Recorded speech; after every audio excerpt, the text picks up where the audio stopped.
Hey everybody, welcome back in again for another episode of Strickly NFL.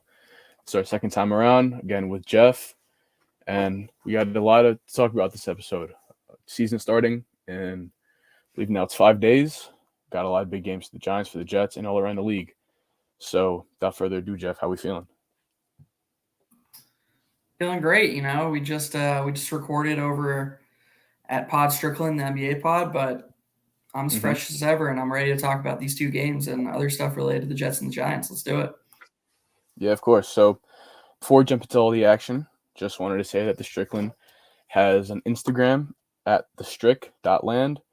They have the YouTube, which is where all the videos go up at the Strickland, and then they also have Patreon, which for full episodes of the Strickland Roll in the $6 tier, that's where you can find it. And for our podcast, of course, we are in the $9 tier, so you can go and subscribe to those.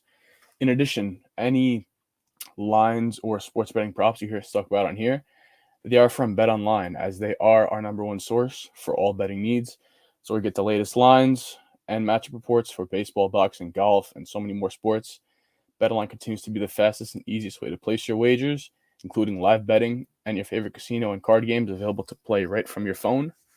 So head to their website or use your mobile device to sign up today and get on the action. Remember to use the promo code BELIEVE, which is BLEAV, for 50% off on a welcome bonus for your first deposit.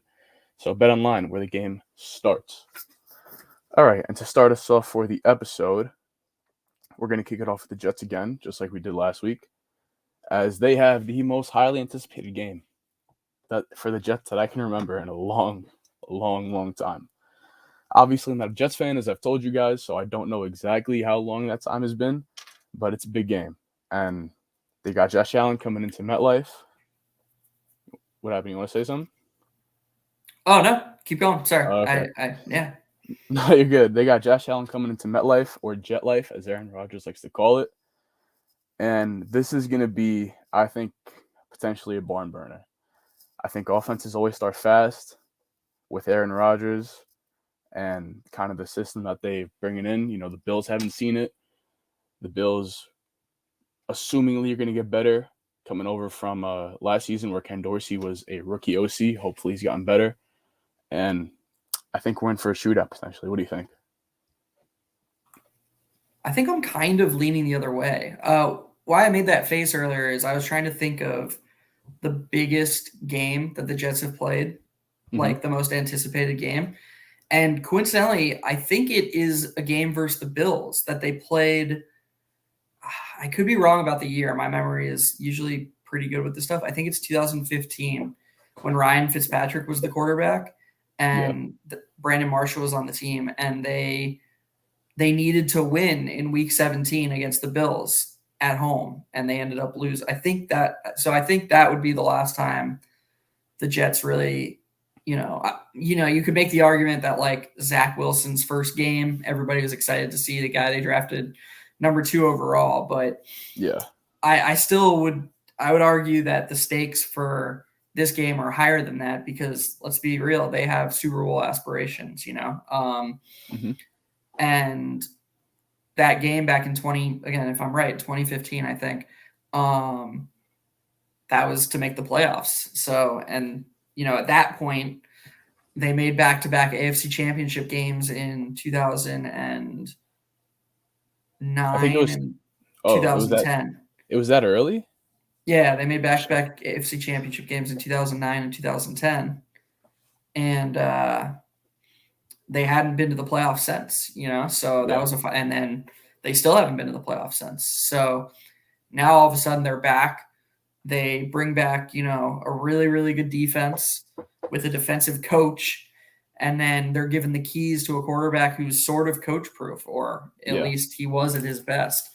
Um, the the hype is real. The hype is high.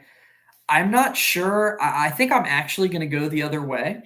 Um, I could see the offense is underwhelming a little bit in this game. Mm-hmm. Um, I think that, and this says nothing about them long term, especially the Bills. Josh Allen is amazing, and the Bills will be just fine.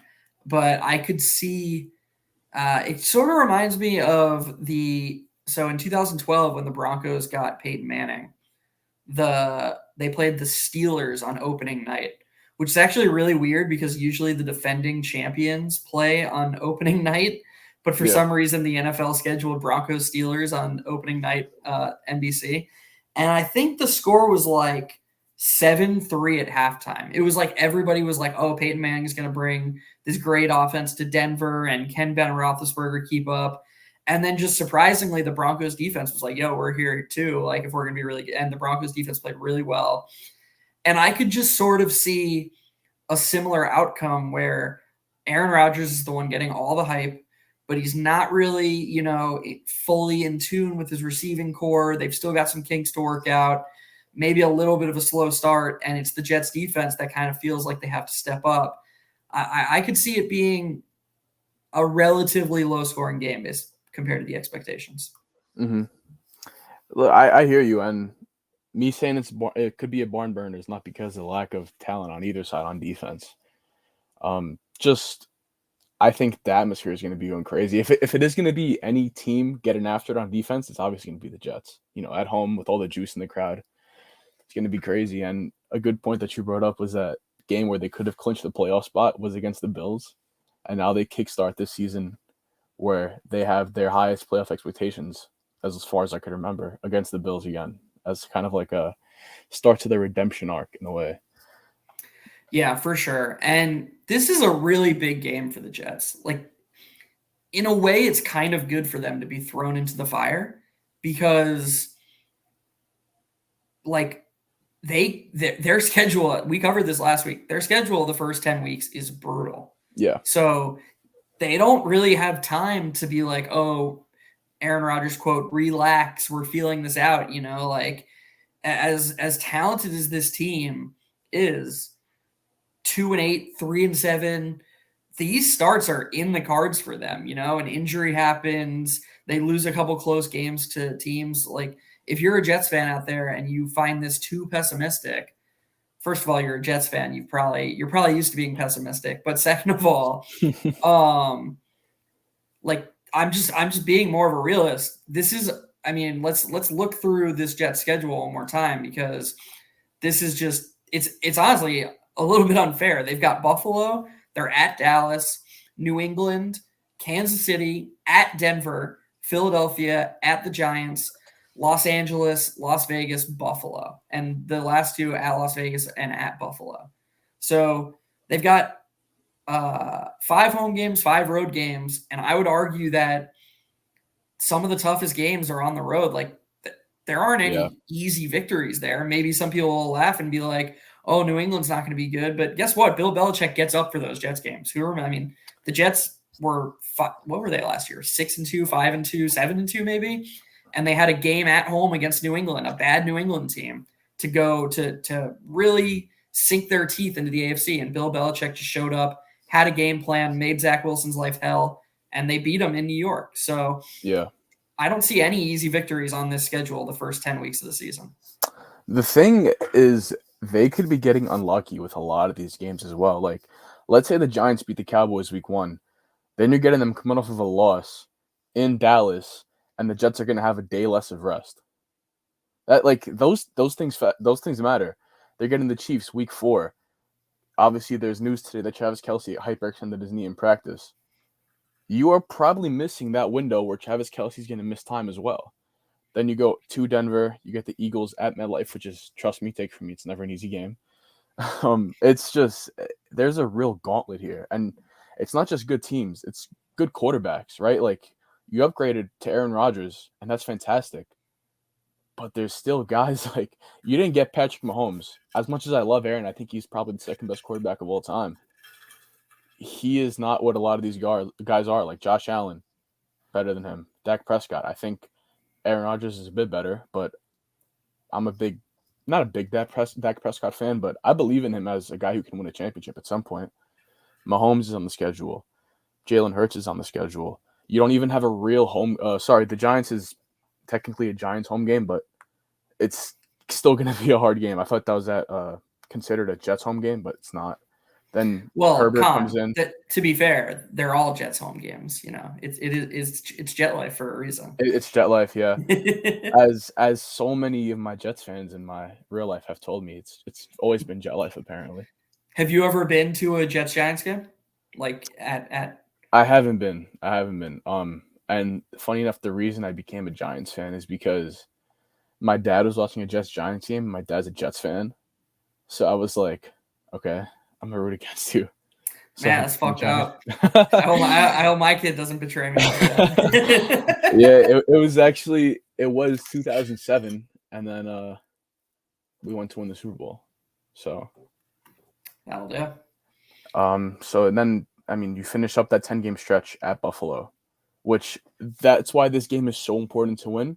Because if you lose this game, your odds of winning at Buffalo are not much better. They're very much worse. And then you're talking about, okay, if we go 0-2 in these two bookend Buffalo games, then these 8 games in the middle, if we don't go 6-2, we're probably coming out of that 500 or less. And that's Right. exact analysis that we gave last week, but it's bumpy roads. Yeah, and honestly, this is where I'm going to turn positive. I think the Jets have a really good chance in this game. I think the Bills are a really good team. I don't think you could realistically say they can't win the Super Bowl. I think they're a legit Super Bowl contender, but I also think they're built for the long haul. They don't scream to me a team that's going to show up in week 1 and just blow the doors off of the Jets in MetLife. Yeah. I could see them, the good news for Bills fans, if you're listening, you're a Bills fan, they do bring back a lot of continuity, like they've got James Cook taking over for Devin Singletary, but outside of that, it's mostly the same receiving core. They've got Diggs, Gabe Davis, and Shakir. They're going to bring back Dawson Knox, but now they're pairing him with a rookie and Dalton Kincaid. A lot of continuity on both sides of the ball, but I just think the Jets match up pretty well versus them. Like all the things the Bills do well. Even last year, if you go rewatch those Bills-Jets games, even with Zach Wilson under center and Mike White under center, the Jets defense gave Josh Allen a relatively hard time. And I think, they've got the corners to not – obviously Sauce Gardner, everyone knows how good he is. You don't have to give too much attention to Diggs. And what I mean by that isn't that you don't have to – I'm not saying don't pay attention to Stephon Diggs, but you don't require multiple defenders to guard him because you have Sauce Gardner on the outside who can just, at least as best as possible, make his life hell. Yeah. That's valuable because – the thing that Josh Allen does really, really well is exploit mistakes and exploit matchup errors, I guess is what I'm trying to say. Like if you send Stephon Diggs a double, Allen can just use his legs and find an open spot on the field and extend the play, and then a second or extend the play behind the line of scrimmage. A second receiver finds that opening and boom, they're just lighting it on fire. I think the Jets are going to be prepared. I think they have the personnel to make the Bills' life really hard. And honestly, we'll get to this in a little bit, but I think they're going to win the game. Yeah, and I don't disagree with that. I think, especially with the Bills on offense, I'm a fan of their moves on offense a lot more than I am of a fan of their moves on defense. I think bringing in Kincaid, I was really high on that move. He's somebody who I think you can play with Dawson Knox and not lose a lot of the athleticism from going out of 11 personnel into 12 personnel. Then, what that it does is I think the 2 weakest points on this Jets defense are safety and linebacker. So when you're looking at it, when you're talking about how would the Bills want to build their offense in order to beat the Jets, you probably want to be able to exploit those two positions as much as you can. And besides Quincy Williams, I'm not really sure who has the athleticism on this Jets defense to stay with Kincaid.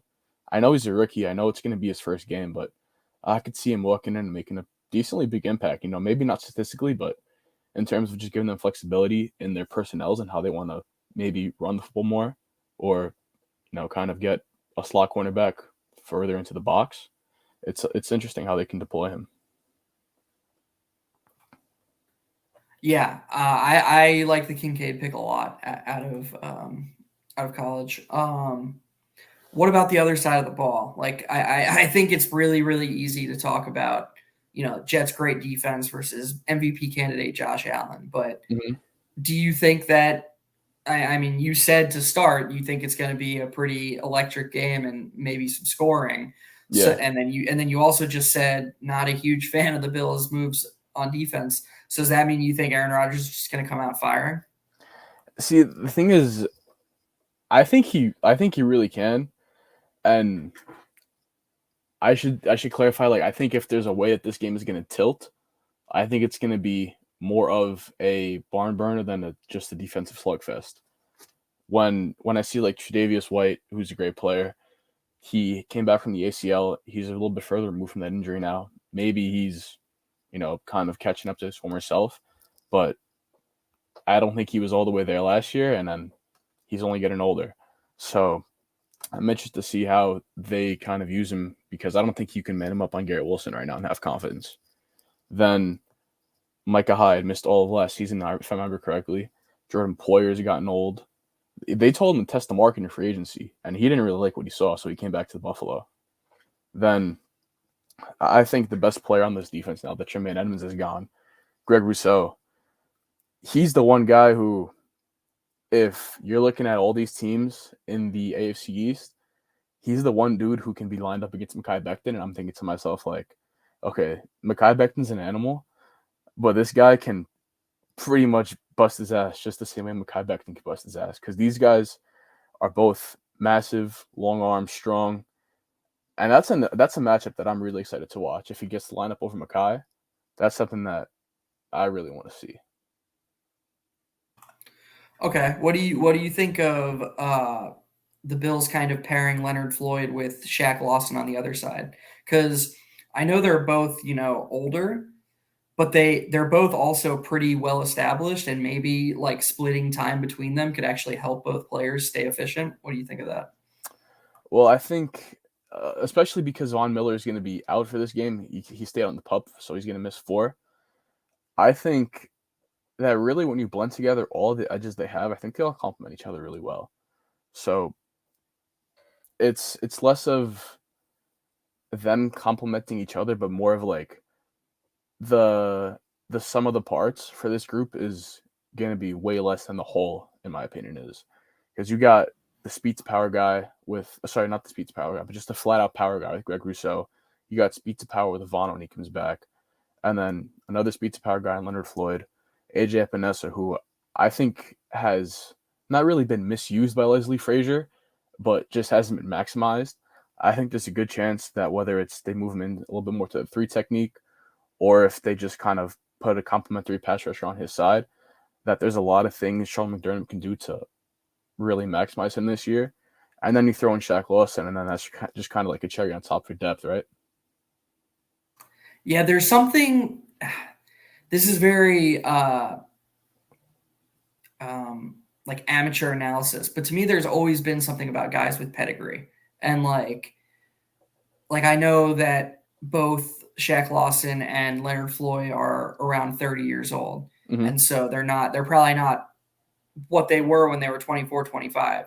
But these are established, accomplished players who just know how to play at a really high level. Mm-hmm. And if you're telling these guys, like, hey, we don't need you to be prime Shaq Lawson, prime Leonard Floyd. We don't need you to be out there for 100% of snaps.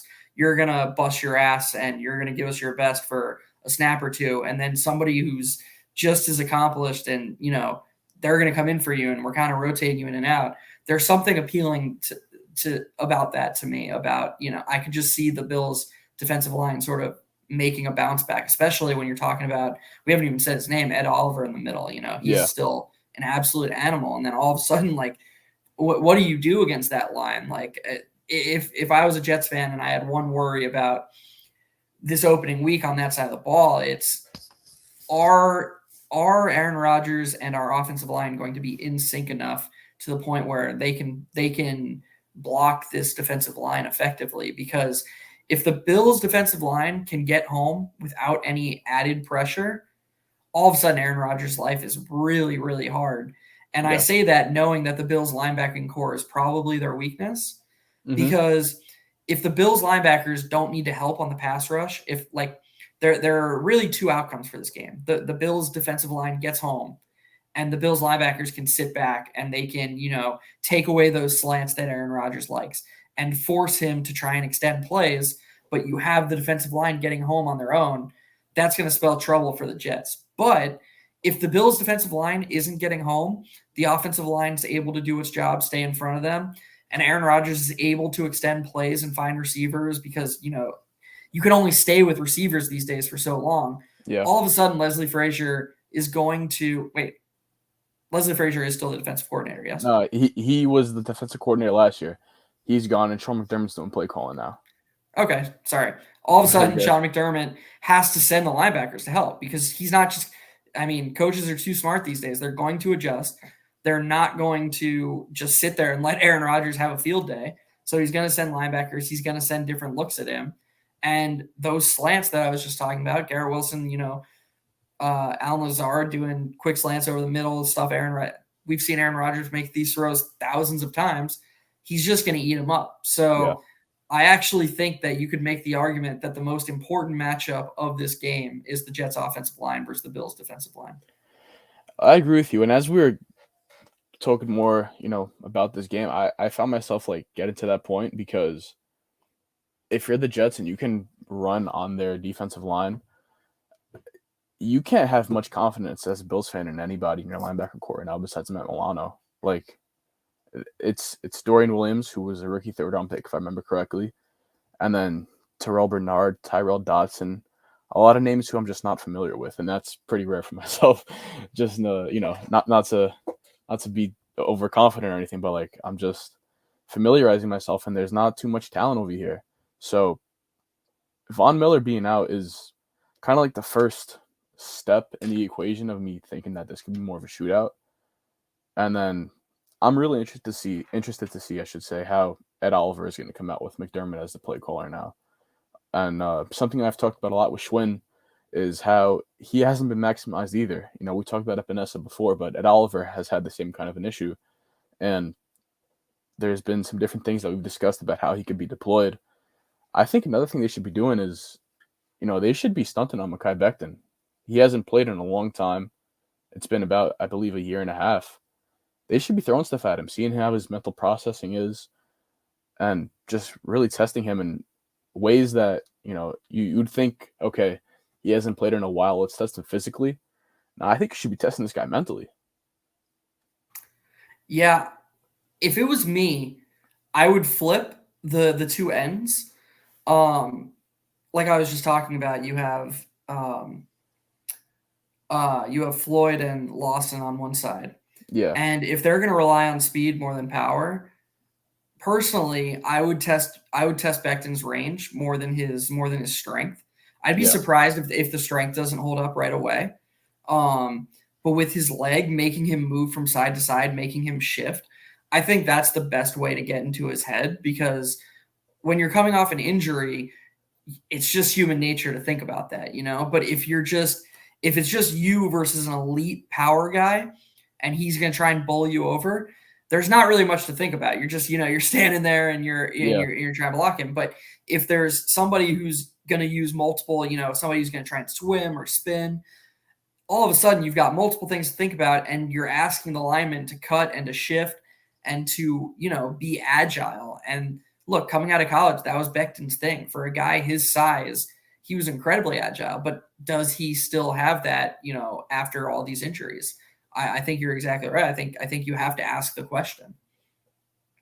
Yeah, and on the Bills side of things, I think if their D-line is kind of getting home and, making things happen, that's going to go a long way to proving that they didn't have to pay Tremaine Edmonds as much as people thought, right? Because the Jets, as far as I'm concerned, we talked about it on here, I think they're potentially top 5, top 8 offensive line. And if they can get their job done against these guys, this unit, I believe, is, they've been playing together for a long time.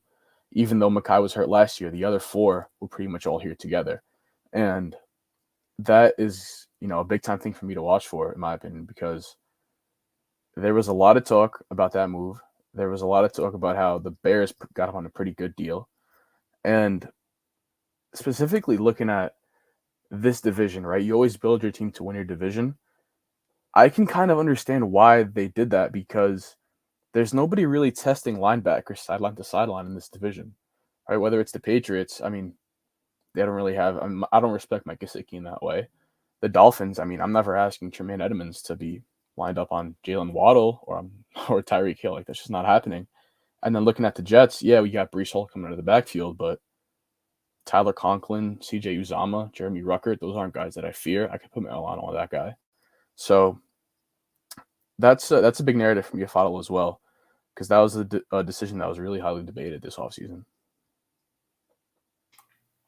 For sure. Then back towards the Jets side of things, there was rumors this week, rumors that Mike Evans could be out of Tampa Bay after this season. So last week we touched on the state of the receiver room for the Jets. We also talked a bit about the state of the receiver room for the Giants. So there's not been any real link between these two teams and Mike Evans yet, but we're going to talk about it, right? Of course we are. We're going to project, we're going to speculate. So me personally, as a Giants fan and as somebody who follows the Jets closely, I don't really see why the Giants should be in on this move, and I definitely understand why the Jets should be on this move. I think Mike Evans adds a element to the receiver room that they don't have, right? That big body, that 6'4" guy. And he fits their timeline, I believe, much better than he fits the Giants' timeline.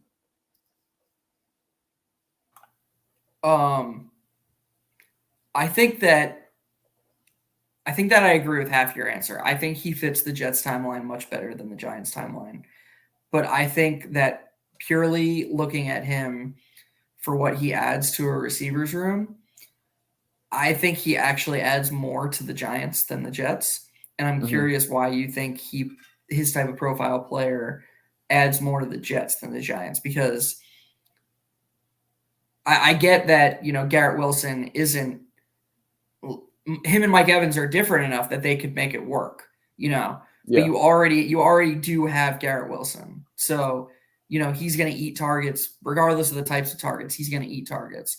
So you're already limiting. You're already limited in what Mike Evans' impact can be. Or excuse me, that was a really dumb way of saying that. Mike Evans' potential impact is already limited due to the existence of Garrett Wilson. I don't really see the Giants having anybody that can put a ceiling to what Mike Evans can do for that team. And I think that just from a profile standpoint, if you could just plop Mike Evans into that receivers room and put him with Darren Waller and Saquon Barkley, I mean, why aren't we talking about the Giants as, one of the 3 Super Bowl favorites in the NFC if that were to happen?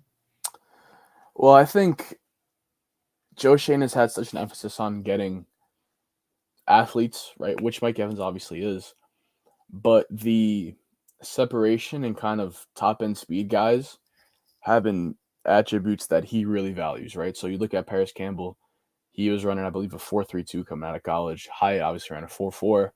Waller, we all know his speed for a tight end. I personally don't know if Mike Evans can kind of, I don't want to say fit into the scheme because Mike Evans is scheme proof, but he's probably not an optimal fit into the scheme, right? Like if we're looking also at the versatility guys that they brought in, Hyatt can be a slot guy, could be an outside guy. Paris Campbell can be a slot guy, could be an outside guy. Sterling Shepard, Darius Slayton, these things all apply to all these guys, pretty much besides Wan'Dale Robinson. So I think that it's worth it to kick the tires on it. The problem is that you're going to have to be giving up probably a first in value, maybe a second plus, something around that range. And then you're going to have to be paying him. Tyreek Hill got $30 million a year.